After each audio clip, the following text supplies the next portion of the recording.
We'd like to remind passengers on the upper deck to please remain seated while the vehicle is in motion and to keep hands, arms, legs and heads within the sides and rear walls of the vehicle at all times. Thank you very much.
but don't But try it even again. I, thank you. Even I sort of, I suppose, got used to it. Yeah, you're a bit partial. But then when you stop smoking, and then I used to go to the pub, because I used to go to the pub with a particular clothes to go. I didn't, because I knew if I wouldn't come home. And then he used to come with the van clothes. I didn't notice till he finished. No, it's like, get used to it. And now, if it's Yeah. you know, smart side of it. No.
bell if you wish to alight here.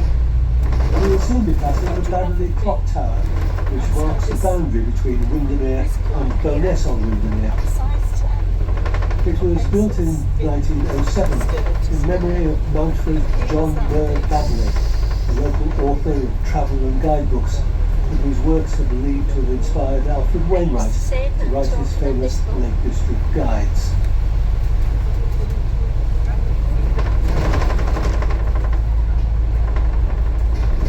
The next stop is Elthwaite Square. Please ring the bell if you wish to alight here. We want to remind passengers on the upper deck to please remain seated while the vehicle is in motion and to keep hands, arms, legs and heads within the sides and rear walls of the vehicle at all times.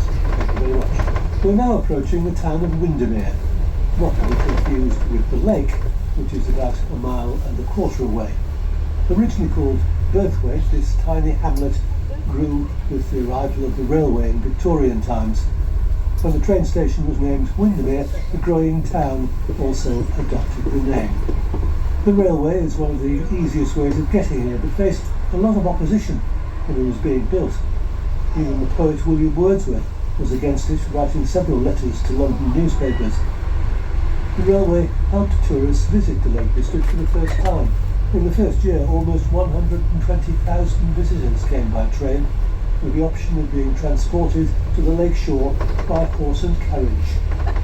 Today, you can take the bus or enjoy the stroll. There used to be a town, you know, the town battery things and a train. Yeah, there used to be a train.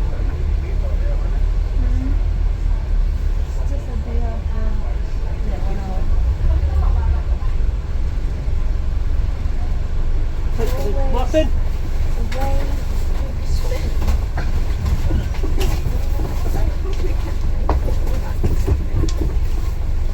Always with the spoon. Away with the spoon. Is it a book? It sounds like the spoons.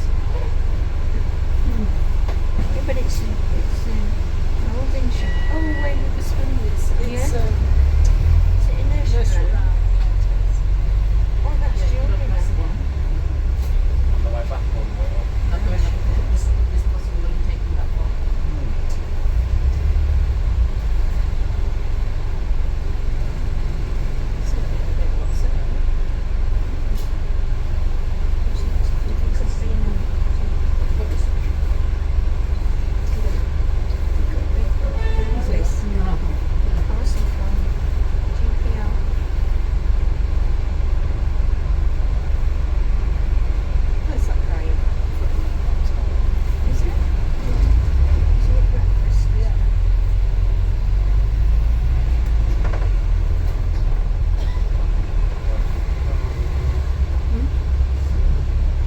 We'll shortly be arriving at Windermere Station.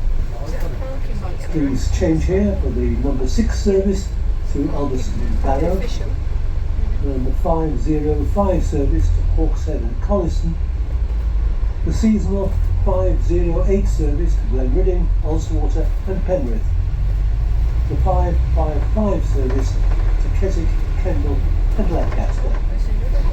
As we turn into the station, we'll pass the Tourist Information Centre. Windermere train station used to be much bigger, with 4 platforms and a large canopy. The canopy is now part of Booth's supermarket.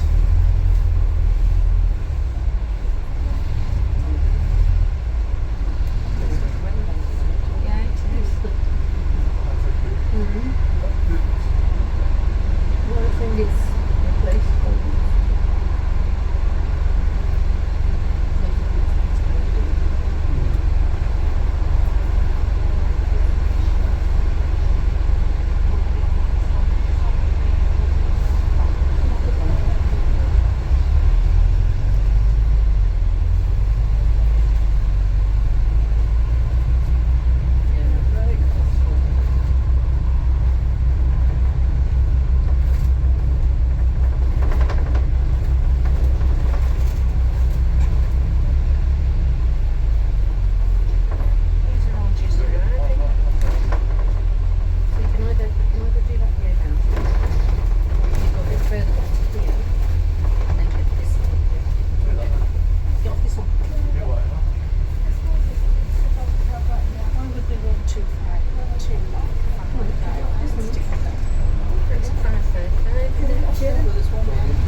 So you can't seem to sell, whenever I don't seem to sell a lot of them. No, I think that's it's a bit like ranchers and we'll put it in a shop, but if you don't sell it, we'll take it back. Yeah. A bit like regatta. Yeah.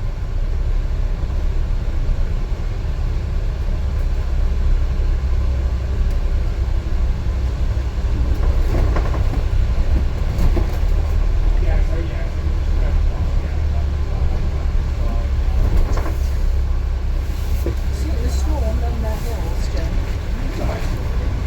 It's a bit of snow. Yeah, that area, the one where the back is snow on it.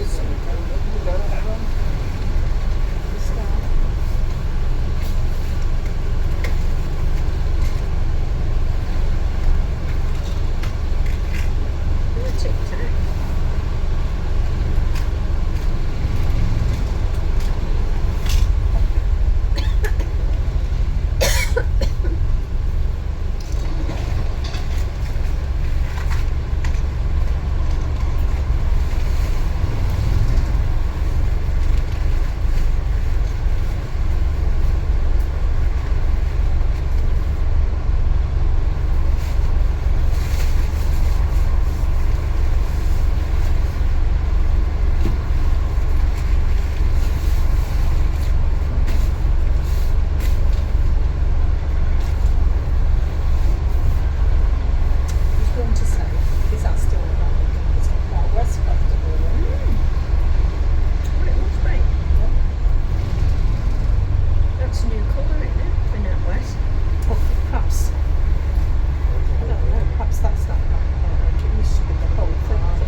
We'd like to remind passengers on the upper deck to please remain seated while the vehicle is in motion and to keep hands, arms, legs and heads within the sides and rear walls of the vehicle at all times.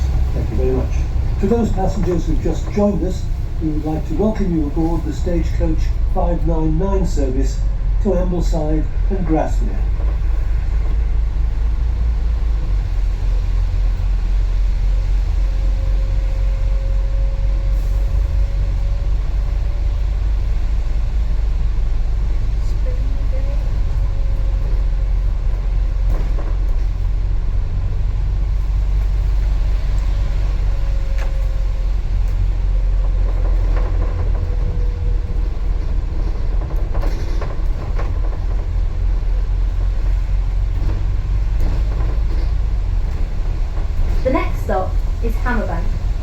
Please ring the bell if you wish to alight here. As we approach the roundabout, the road up the hill leads to Kirsten Pass, then Rydal and Ullswater. Kirsten Pass, at an altitude of almost 1,500 feet, is the Lake District's highest pass you can drive over. There's a pub at the summit, the Kirsten Pass Inn, which is the third highest pub in England and generates its own power using large wind turbines. Glenridding is a small village that sits at the southern end of Ullswater and in the shadow of Helvellyn, England's third highest mountain. It's popular with walkers and with tourists to take the lake's steamers to the bridge at the north end of the lake. Ullswater is the second largest lake in the Lake District, behind Lake Windermere. It's 9 miles long and 3/4 of a mile wide at its widest point, and it's relatively shallow at around 200 feet at its deepest. Before the county of Cumbria was formed, Ullswater was the boundary between the counties of Cumberland and Westmoreland. It's widely considered to be one of the most beautiful of the English lakes, and has been compared to Lake Lucerne in Switzerland, with stunning views and scenery. Stagecoach's seasonal 508 service passes through Glenryddick and travels the length of Ullswater before continuing to Penrith.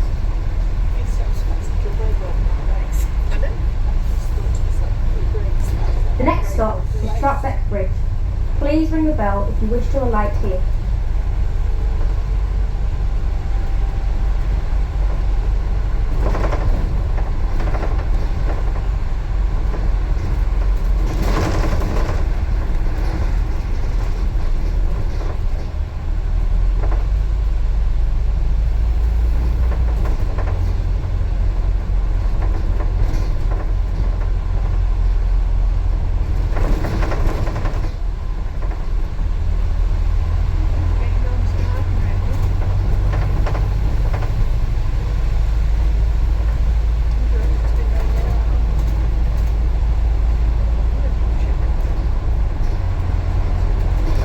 The next stop is White Cross Bay.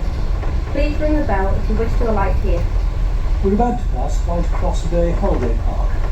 This place has a fascinating history. During World War II, the site was a factory owned by the Short brothers, in which Sunderland flying boats were made. The original factory was in Rochester in Kent, before it now became a target for the Luftwaffe. Production moved to the shores of Windermere.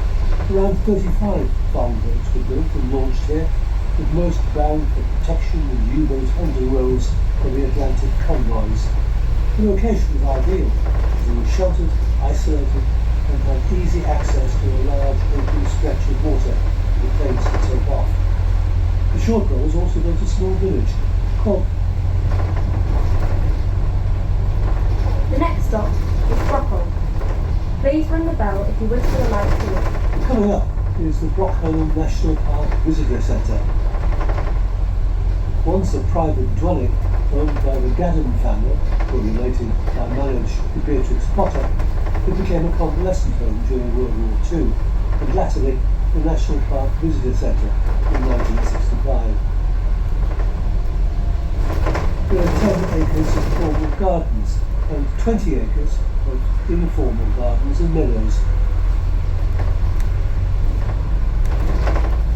Its attractions include the centre itself, a cafe, a restaurant called the Gaddon, named after the original owners, woodland, lakeside walks, an adventure playground, formal and informal gardens, and a treetop trek, aerial assault course, and treetop nets to entertain the kids and adults alike.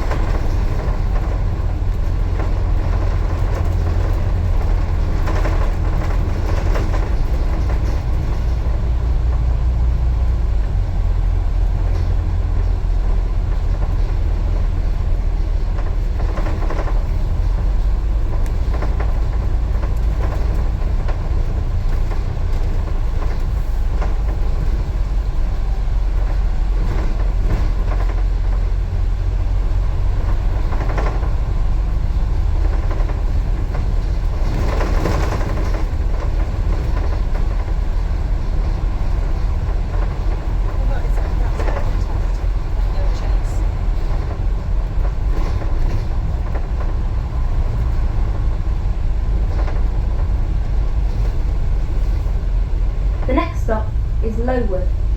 Please ring the bell if you wish to alight here. We're about to pass Lowood Bay.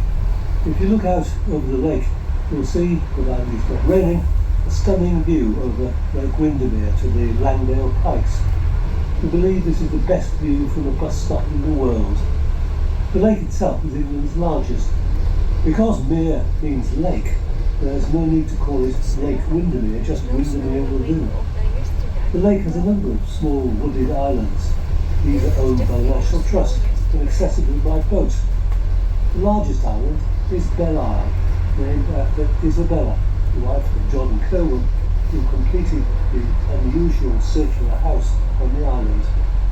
The lake was used by the Romans to move quarried stone and excavations for the current house, revealing the remains of Roman occupation.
Please ring the bell if you wish to alight here. We'll shortly be arriving at Waterhead, home of Ambleside's Lake Pier. There are a number of small shops and cafes in the area, and just around the corner is Borrens Park, with access to the lake's shore, perfect for a stroll. If you're looking to take a lake cruise, please alight here.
To the left is Galava, the remains of a Roman fort established to protect trade routes to the major Roman port of Rydal. A wooden fort was built around AD 79 to house a garrison of 200 men. This was soon abandoned, but the site was redeveloped in the 2nd century AD, and a second fort, stone built this time, was constructed in its place to house a cohort of 500 infantrymen. You can still see the footprints of the artificial platform on which the fort was built.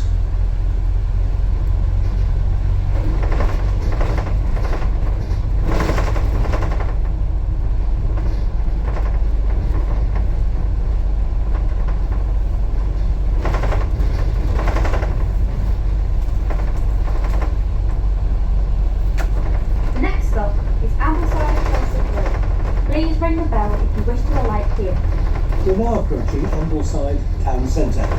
Passengers wishing to catch the 505 service to Hawkshead and Coniston and the 516 service to Elterwater and Dungeon Gill should change here. If you're leaving the bus here, we'd like to remind you to check you have all your personal belongings with you. Thank you again for using this service today, and we hope to see you again soon.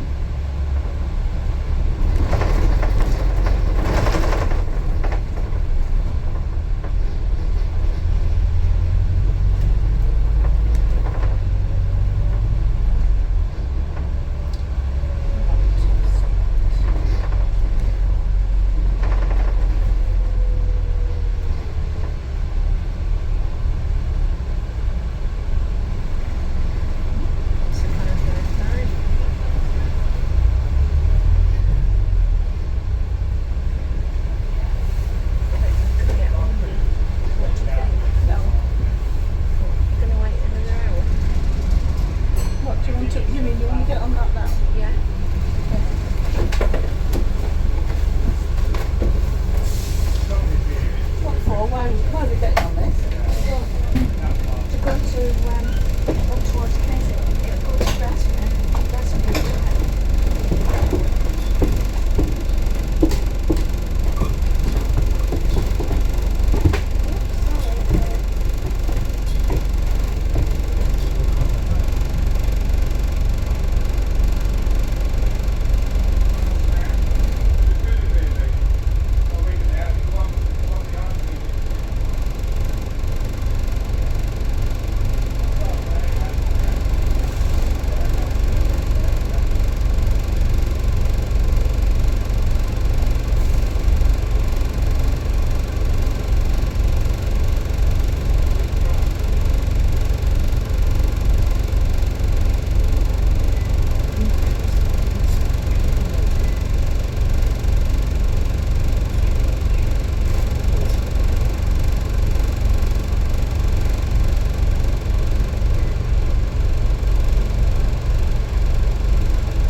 We'd like to remind passengers on the upper deck to please remain seated while the vehicle is in motion and to keep hands, arms, legs and heads within the sides and rear walls of the vehicle at all times. Thank you very much. To those passengers who have just joined us, we'd like to welcome you aboard this Stagecoach 599 service to Grasmere. We're now travelling through the town of Ambleside. There's been a settlement here for over 2,000 years, dating back to before Galava, which was built by the Romans. As the Roman Empire declined, the area came under the control of Furness Abbey, near Banner-in-Furness. The ruins of the abbey can still be visited today. The Industrial Revolution brought new technologies to the area. The road system was transformed from mud cart tracks to reliable roads, and water, bark and bobbin mills were built alongside watercourses.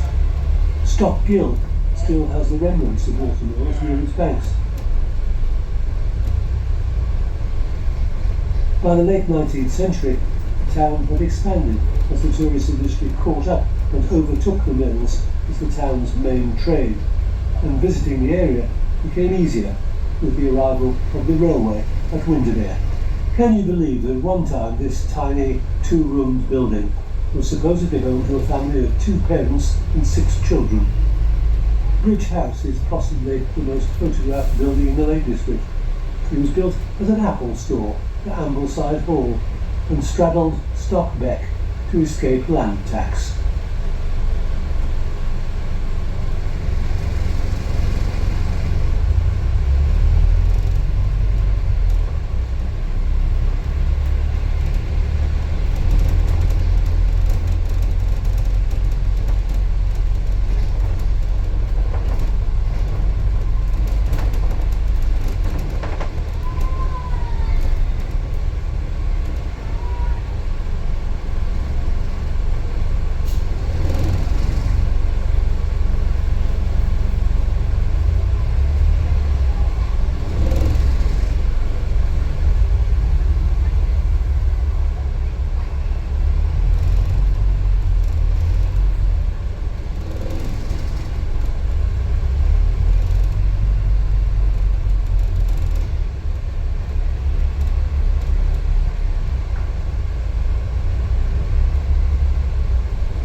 The next stop is Ambleside Health Centre.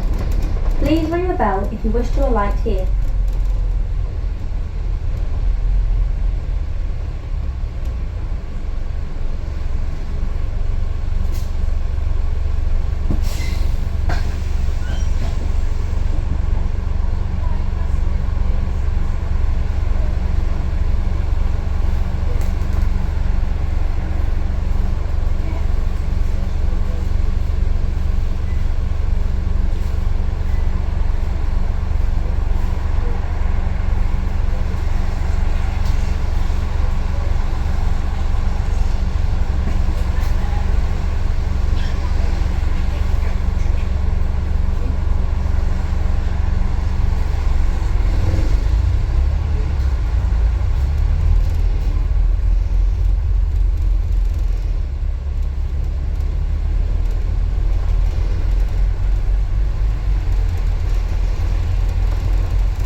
now entering Rydal, most famous for Rydal Mount, where the forest William Wordsworth lived until his death in 1850. Some of the house dates back to 1574. It was enlarged in 1750 and has changed ever since. It's now a Grade 1 listed building.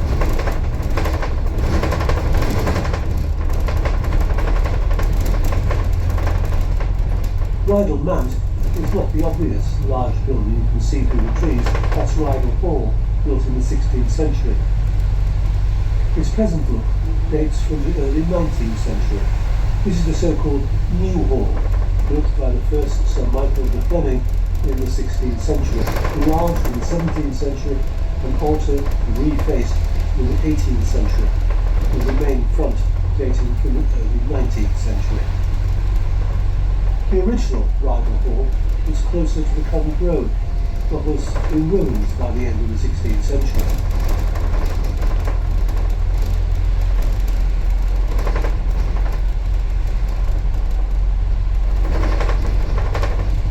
The village of Rydal was built on the old trade route between Ambleside and Cottage, originally a packhorse trail, and developed into a turnpike road in the 18th century. There was also a medieval deer park dating to the 13th century on the other side of the river. And this shaped the development of the village into a building allowed in the park. Rydal Water was one of the smallest bodies of water known in the lake. It's only a quarter of a mile long and a quarter of a mile wide. It's also shallow, with a maximum depth of 50 feet. Behind the lake is Loughrigg Terrace, a popular and easy walking area, and also contains Rydal Caves, a large man-made cavern on the hillside, which is the remnants of the Stagecoach.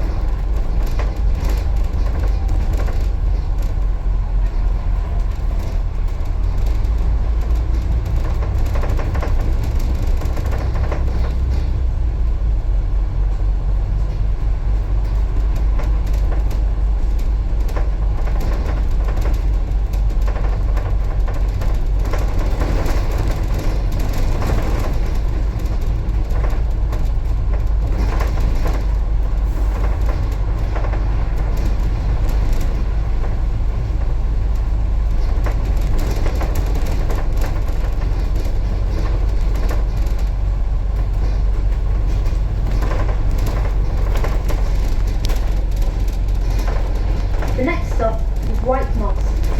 Please ring the bell if you wish to alight here.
It's 1 mile long, half a mile wide and 75 feet deep. Grasmere is slightly larger than Rydal Water. The island in the centre is said to have been a favourite place of poet William Wordsworth, who lived in nearby residences Cottage and Allen Bank.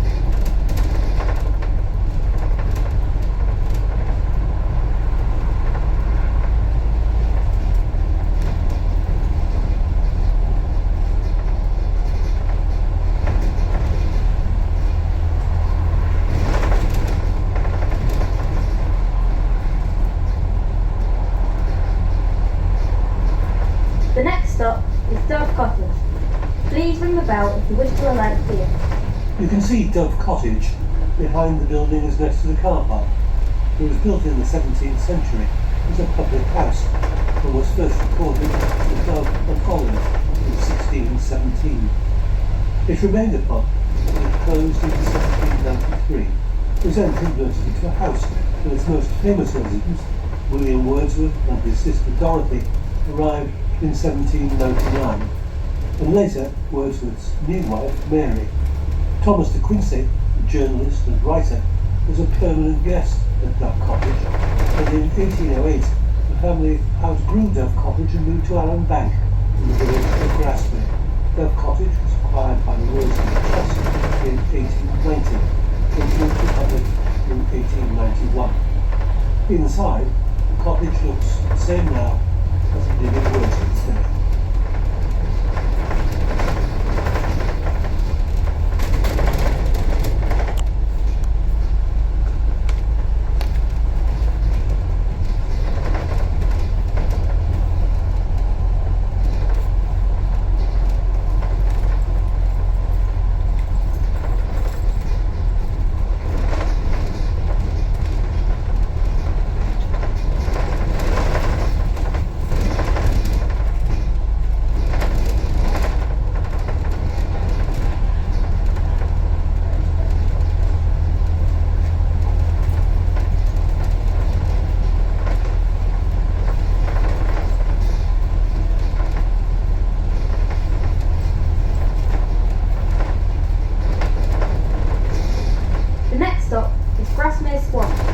Please ring the bell if you wish to alight here. We're now approaching the village of Grasmere. The centre of the village is the terminus for this service. Where we turn into the village, this road continues towards Keswick, climbing into the distance over Dunmill Raise.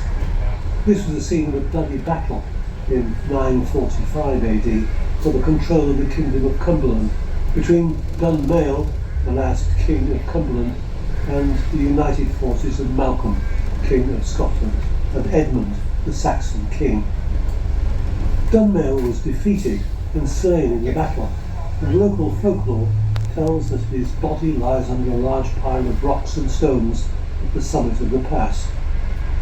More recently, in December 2015, the main road near Dunmail Raise was washed away during Storm Desmond, cutting off communities and effectively severing the county of Cumbria.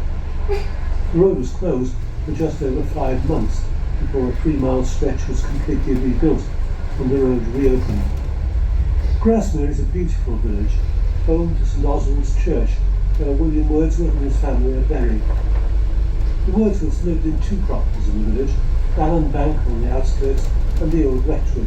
This second abode was a cold, damp house, and Wordsworth's 2 youngest children died here.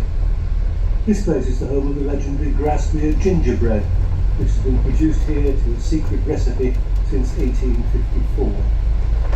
You'll also find a variety of small shops and cafes, including Baldry's tea rooms, and it's well worth spending some time here.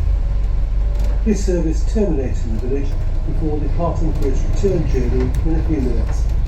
If you're leaving us here, please check you have all your personal belongings. We thank you for using the service today, and we hope to see you again soon.